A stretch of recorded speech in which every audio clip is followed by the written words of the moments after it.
El sistema AB0 fue descubierto por Karl Leinster en 1901. Este sistema se basa en la presencia o ausencia de un carbohidrato en la membrana celular de los eritrocitos.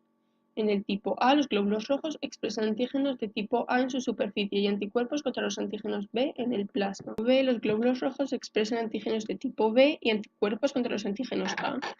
En el tipo AB, teniendo ambos antígenos en su superficie de los glóbulos rojos, no fabrican anticuerpos. Y en el tipo 0, como no tienen dichos antígenos en la superficie de sus glóbulos rojos, fabrican anticuerpos contra ambos tipos. RH es una proteína exclusiva en la membrana de los eritrocitos. Puede ser positiva si tiene RH o negativa si no lo tiene. Este factor va ligado a la genética y no determina fortaleza alguna. Las personas con RH negativos crean anticuerpos contra el factor RH si están expuestos a un RH positivo. A continuación voy a hablaros de la compatibilidad entre grupos sanguíneos.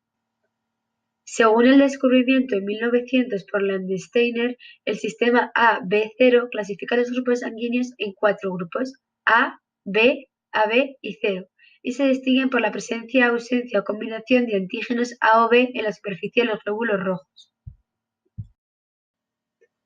Además de las categorías anteriores, se añade una que indica la presencia del factor RH positivo o negativo. Este factor depende de la presencia o ausencia de otro antígeno, diferente a la letra del grupo sanguíneo.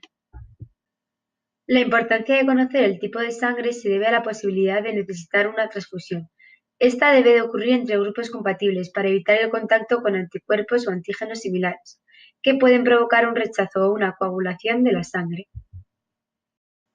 El grupo cero negativo puede donar sangre a cualquier otro grupo, por eso se le denomina el donante universal, pero solo puede recibir de su propio tipo. Por el contrario, el grupo AB positivo se define como receptor universal, pues puede recibir sangre de todos los grupos, pero solo puede donar sangre a su mismo grupo. Para concluir, estos son los porcentajes de los grupos sanguíneos en Madrid. Los más comunes son el A positivo y el cero negativo, y sin embargo los menos comunes son el AB positivo y el B negativo, y como podemos ver, el donante universal solo ocupa el 9% de la población, es decir, el cero negativo. En una hemorragia no se puede determinar cuánta sangre necesitas, pero dependiendo del grupo sanguíneo al que pertenezca esa persona, necesitas una sangre u otra. Según la hemorragia, que puede ser arterial, venosa o capilar, necesitarás una cantidad de sangre determinada. Motivos por los que no puedes donar sangre. 1. Estás en ayunas. Para donar es necesario que comas algo antes, así reduces el riesgo de marearte tras la extracción. 2. Pesas menos de 50 kilos, debido a que las bolsas que se usan para almacenar la sangre son de 450 mililitros, justo la cantidad máxima que se le puede sacar a una persona de 50 kilos sin perjudicar su salud. 3. Te has hecho un tatuaje hace poco. Si han pasado menos de 4 meses no te dejarán donar tu sangre. Lo mismo ocurre si te has hecho un piercing. 4. Estás embarazada, acabas de dar a luz o estás dando el pecho. Para que tu cuerpo se recupere lo mejor posible, debes esperar 6 meses desde el parto. 5. Estás tomando antibióticos. Para evitar un posible contagio a través de la donación, se exige que hayan pasado al menos 15 días tras tomar los fármacos. Lo mismo ocurre si has tenido fiebre. 6. Problemas de tensión. Los hipertensos pueden donar, pero en el momento de la donación debe tener unos niveles correctos de la misma. 7. Si sufres una enfermedad infecciosa, a través de la sangre, VIH, hepatitis B o hepatitis C, o cualquier otro trastorno grave. Tampoco si padeces epilepsia o una enfermedad crónica. Enfermedades que se transmiten por la sangre. Es muy difícil contraer una enfermedad transmitida por la sangre por donar en un centro de referencia. Se toman muchas precauciones para hacer seguro el procedimiento.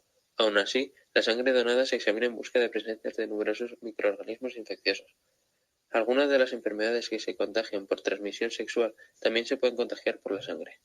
Estos microorganismos pueden ser: la hepatitis B afecta al hígado. Sus síntomas son: la persona afectada puede sentirse como si tuviera fiebre. También puede tener ictericia, una coloración amarillenta de la piel y los ojos, orina de color oscuro y deposiciones pálidas. Existe una vacuna contra la hepatitis B. La hepatitis C es una inflamación del hígado. Es muy parecida a la hepatitis B y el paciente presenta los mismos síntomas. Puede producir cáncer de hígado. La hepatitis C es más peligrosa que la B, pues no existen vacunas. La sífilis. Infecta el área genital, los labios, la boca o el ano. Se adquiere por contacto sexual y en general por transmisión de fluidos. Causa una erupción cutánea que no pica, frecuentemente en manos y pies. Si se detecta a tiempo, la enfermedad se cura fácilmente con antibióticos, aunque en casos raros la sífilis causa problemas de salud serios e incluso la muerte. El VIH, virus de la inmunodeficiencia humana. Daña el sistema inmunitario mediante la destrucción de los glóbulos blancos.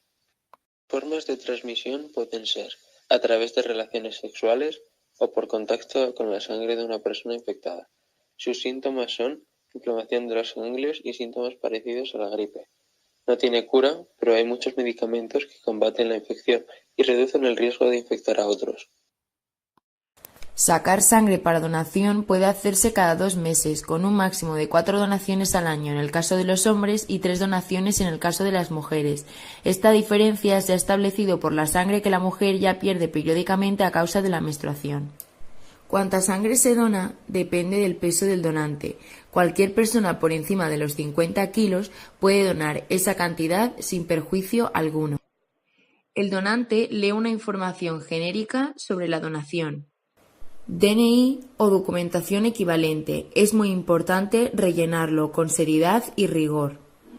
Les toma la tensión y les realiza la prueba de la hemoglobina. Dicho reconocimiento tiene como fin identificar y destacar a las personas cuya donación puede suponer un riesgo para su salud o para la salud del receptor de la transfusión. Se recogen 450 mililitros en un sistema cerrado de bolsas que contiene líquido anticoagulante y conservantes. Después de la extracción hay que reposar unos minutos y tomar líquidos. El tejido sanguíneo es un derivado del tejido conectivo. Está formado por una fase intercelular líquida llamada plasma y una fase sólida de elementos celulares, glóbulos rojos y glóbulos blancos, y de no celulares, plaquetas. Funciones del tejido conectivo. 1. Por medio de los glóbulos rojos se encarga de la distribución del oxígeno desde los pulmones hacia todas las células del cuerpo. 2.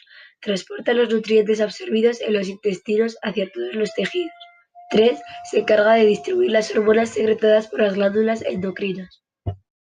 4. La sangre protege al organismo de diversas agresiones externas mediante el accionar de sus glóbulos blancos y otras células. Además, interviene en los procesos de coagulación gracias a las plaquetas y otros factores relacionados. El plasma es la parte líquida de la sangre en la que están inmersos sus diferentes elementos. Es salado y de color amarillento translúcido y es más denso que el agua. El plasma sanguíneo es esencialmente una solución acuosa de composición compleja.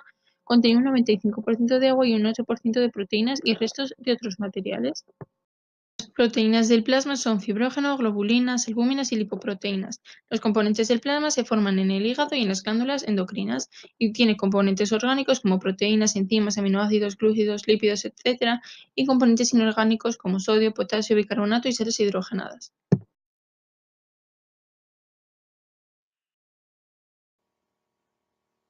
Los glóbulos rojos. Los glóbulos rojos es un tipo de célula sanguínea que se produce en la médula ósea que se encuentra en la sangre. Los glóbulos rojos contienen una proteína llamada hemoglobina, la cual transporta el oxígeno desde los pulmones a todas las partes del cuerpo. Glóbulos blancos. Los leucocitos o glóbulos blancos forman parte del componente celular de la sangre. Son ejecutores de la respuesta inmunitaria. Pueden ser de 2 tipos. 1. Agranulocitos. En ellos se encuentran los linfocitos, linfocitos T, cuya función es la inmunidad celular, y linfocitos B, cuya función es formar anticuerpos. Células NK o natural killer son los linfocitos más grandes. Se encargan de destruir o asesinar a las células infectadas que estén dañando el sistema inmune. Monocitos o macrófagos son las células sanguíneas de mayor tamaño. Fagocitan células o cuerpos extraños. 2. Granulocitos. Poseen gránulos en el citoplasma y núcleo polilobulado. Existen 3 grandes grupos. Neutrófilos, cuya función es fagocitar bacterias. Eosinófilos, cuya función es la defensa frente a parásitos intracelulares. Basófilos, intervienen en la inflamación y la coagulación. Las plaquetas o trombocitos son pequeños fragmentos citoplasmáticos irregulares, carentes de núcleo, que curan heridas, derivados de la fragmentación de sus células precursoras, los megacarocitos. La vida media de una plaqueta oscila entre 8 y 11 días.